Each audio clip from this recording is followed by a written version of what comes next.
एक ऐसा स्कैम जिसने देश के सभी पेरेंट्स की जेब में हाथ डालकर पैसे निकाले हैं। टोटल फंडिंग की बात करूं तो दोस्तों बायजूस को टिल नाउ $5 बिलियन से भी ज्यादा की फंडिंग मिल चुके हैं। अब आप लोग सोच रहे होंगे कि जब भैया इनके पास इतने पैसे आ चुके थे तो आज ये डूबने की कगार पे कैसे खड़े हैं। इन्होंने फरवरी 2024 में रिसेंटली अपने 2 घर गिरवी रख दिए। इनके पास इतने पैसे भी नहीं बचे थे कि ये अपनी कंपनी के एम्प्लॉयज को सैलरी दे सके। पिछली वीडियो में हमने डिस्कस किया कि कैसे रविंद्रन बायजूस को एडटेक में रिवॉल्यूशन कभी नहीं लाना था, बल्कि अपनी कंपनी के थ्रू अपने नाम को, एक बायजूस के नाम को अंबानी, अडानी, जकरबर्ग और वो कौन है, मस्क, गेट्स, बेजोस, इन सभी के नामों के बाजू में खड़ा करना था। Byju's is going down, no chance, no chance. मैं हाईली रिकमेंड करूंगा कि जिन लोगों ने भी इस वीडियो के एपिसोड के पार्ट 1 को नहीं देखा है तो अभी जाकर के उस वीडियो को देखो आप लोग, क्योंकि वहां पर मैंने आप लोगों को बताया है कि कैसे बायजूस को $5 बिलियन की फंडिंग मिलने के बाद भी वो खुद को सक्सेसफुल नहीं कर पाए। तो चलिए अब आगे बढ़ते हैं the end of Byju's era के पार्ट में। बायजूस के पास इतने पैसे आने के बाद उन्होंने एग्रेसिव ग्रोथ करने की ठान ली। शाहरुख खान, मेसी, इन जैसे बड़े बड़े नामों को ब्रांड एम्बेसडर बना करके हर साल 4-4 करोड़ रुपए साइन किए इनके अकाउंट में देने के लिए। ज्यादा से ज्यादा कस्टमर को टाइप अप करने के लिए सेल्समैन को मैनिपुलेटिव टेक्निक सिखाई जाती थी। कभी ये फूलदान कितने का लिया? आप कहेंगे ₹5 का। नहीं, लेकिन मेहमान ये जानता है कि ये फूलदान हर फुटपाथ पे मिलता है। अब बताइए आपकी नाक कटे या नहीं? कटे। जिसकी वजह से वो लोग डाटा ब्रीच किया करते थे, उनके साथ मीटिंग्स फिक्स किया करते थे, उनके घर पे विजिट किया करते थे और फिर बच्चों से चुतियास्टिक सवाल पूछा जाता था। अगर पेरेंट्स नहीं माने तो, अगर मान गए तो भैया बच्चे से तो सवाल करने की जरूरत भी नहीं है, लेकिन अगर पेरेंट्स नहीं माने तो सवाल पूछा जाता था और बच्चा उस सवाल को जवाब नहीं दे पाता था, वो तो ऐसा बोल लेता था कि ये क्या पूछ लिया। तभी अपने बैग में से टैबलेट निकालते थे ये लोग, ये देखो इसका जवाब ये है, और फिर लोगों को मौका मिल जाता कि ये देखो आपके बच्चे को तो इतना भी नहीं आता, क्या कर रहे हैं आप, क्या सीख रहे हैं। तो इसीलिए मैं आप लोगों के लिए पेश करता हूँ, ये देखिए, ये टैबलेट को खरीद लीजिए आप बायजूस के, जहाँ पर आपको ऐसे कंटेंट्स मिल जाएंगे देखने के लिए और आप लोगों को कभी अपने बच्चों को ट्यूशन भेजने की जरूरत भी नहीं पड़ेगी। It's just only for you 6,000 rupees, 7,000 rupees, 8,000 rupees. Parents तो देख करके हैरान हो जाते थे कि भैया ऐसा भी है क्या, मतलब एक टैबलेट ले लो और फिर पूरे साल कुछ करने की जरूरत ही नहीं। चलो ले लेते टैबलेट ले लेते एक बार और इस पर के सब्सक्रिप्शन लेते रहेंगे हर साल, जैसे जैसे हमारा बच्चा 4वीं से 5वीं जाएगा, 6वीं जाएगा, 7वीं जाएगा, 8वीं जाएगा, इस हिसाब से अब ले लिया जाता था पेरेंट्स के द्वारा। कन्विंस हो जाते थे वो लोग। अब बच्चे को क्या ही है, बच्चे को कन्विंस करने की जरूरत है ही नहीं, भैया फोकट में तो टैबलेट आ रहा है, अब साथ साथ पढ़ाई भी करूंगा और यूट्यूब भी देख लूंगा और है ना, मतलब गेम भी खेल लूंगा, है ना, पबजी भी खेल लूंगा उसी में, तो खरीद लिया करते थे वो लोग। This is the way to sell their products. अब सुनो आप लोग, जब बायजूस को अपनी फाइनेंशियल रिपोर्ट्स देनी पड़ी तब उनका 20% रेवेन्यू, सिर्फ और सिर्फ 20% रेवेन्यू अपने ऑनलाइन वीडियो बेस्ड कंटेंट से आ रहा था, बाकी 80% रेवेन्यू टैबलेट्स बेच करके आ रहा था। तो इससे हमें देखने मिला कि भैया बायजूस कभी एक एजुकेशन टेक्नोलॉजी कंपनी थी ही नहीं, वो तो एक टैबलेट बेचने वाली कंपनी थी। अब यहाँ पर मैं खोटा ज्ञान तो नहीं देना चाहता, मगर आप लोग यहाँ पर एक चीज सुन लो, एक जेन्युइन सेल्समैन के एथिक्स क्या होते हैं। Listen actively, provide value, be transparent, build repo, provide solution, not pressure.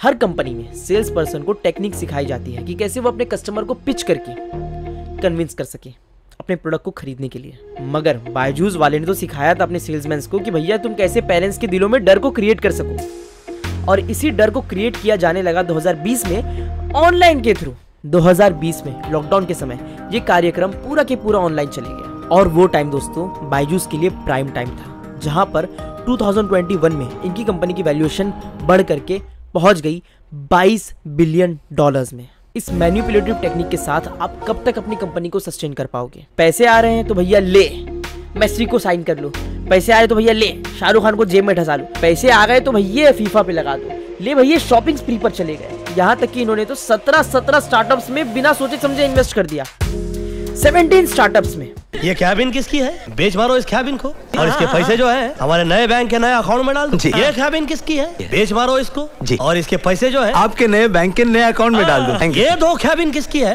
ये टॉयलेट्स है सर। बेच मारो इनको, सुबह करके नहीं आते। साहब गुजरात से फैक्स आया कि वहाँ एल्यूमिनियम की फैक्ट्री बंद हो गई, तो बेच मारो उसको।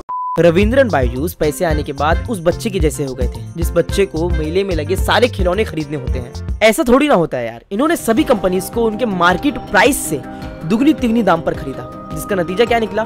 Total loss.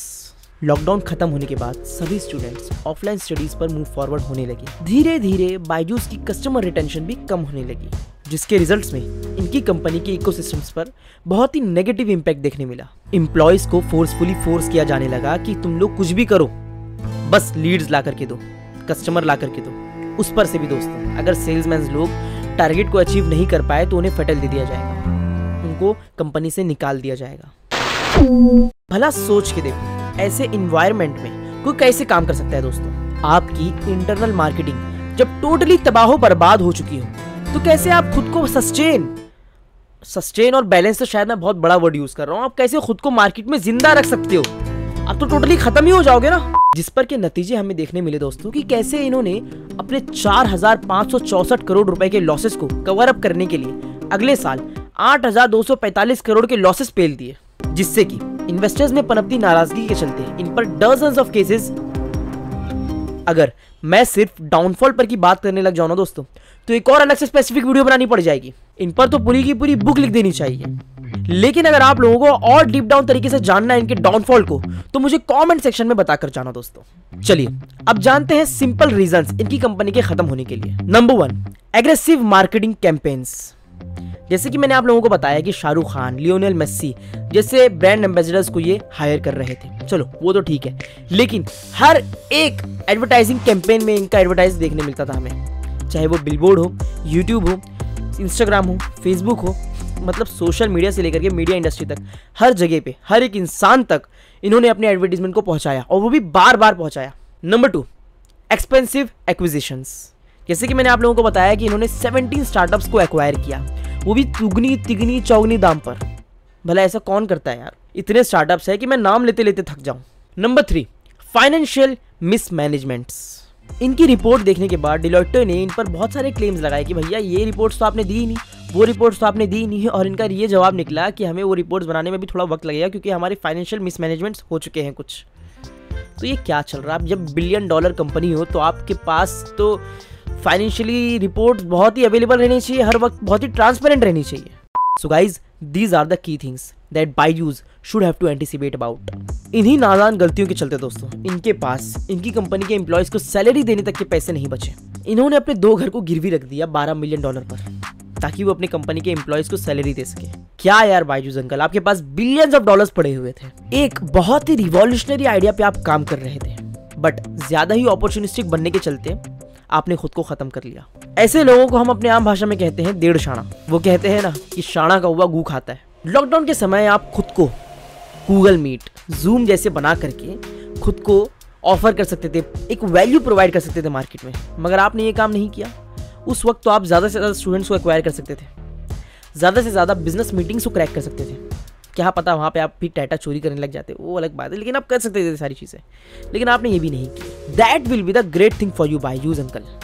बट आपका तो एंड गोल था सिर्फ और सिर्फ पैसे कमाना। नो डाउट बायजूस सर एक अच्छे टीचर तो थे, लेकिन इनका इरादा हमेशा से ही पैसे बनाने पर था। मौके का फायदा उठाने के चलते मौके पर ही इनकी बच गई। खैर दोस्तों, कोई बात नहीं, इट्स अ लाइफ। इंसान अपनी गलतियों से सीखता है और हम जैसे लोग दूसरों की गलतियों से। सो गाइज, आई होप आप लोगों को वीडियो इन्फॉर्मेटिव लगी होगी। मैंने आप लोगों के लिए खासकर एक सेल्फ मेड बिलियनर यानी कि ओयो के फाउंडर रितेश अग्रवाल पर एक full line business case study तैयार रखी है। लिंक इज इन डिस्क्रिप्शन, आप लोग वो वीडियो को जरूर से देखना। और साथ ही साथ मैंने जोमैटो के फाउंडर दीपिंदर गोयल पर भी एक बिजनेस केस स्टडी तैयार रखी है, वो भी आप लोग ध्यान से सुनना, जिससे कि आप लोग बहुत ही ग्राउंड लेवल पर समझ पाओगे इन जैसे बिलियनर्स के माइंडसेट को। इस वीडियो को आप लोग शेयर करो दबा करके अपने फ्रेंड, फैमिली, टीचर्स और ग्रुप ऑफ फ्रेंड्स में जो आप जैसे सोच सकते हैं। ओके, तब तक के लिए remember the name Hasnain Ansari, signing off today. खुदा हाफिज दोस्तों, चलो चलते हैं।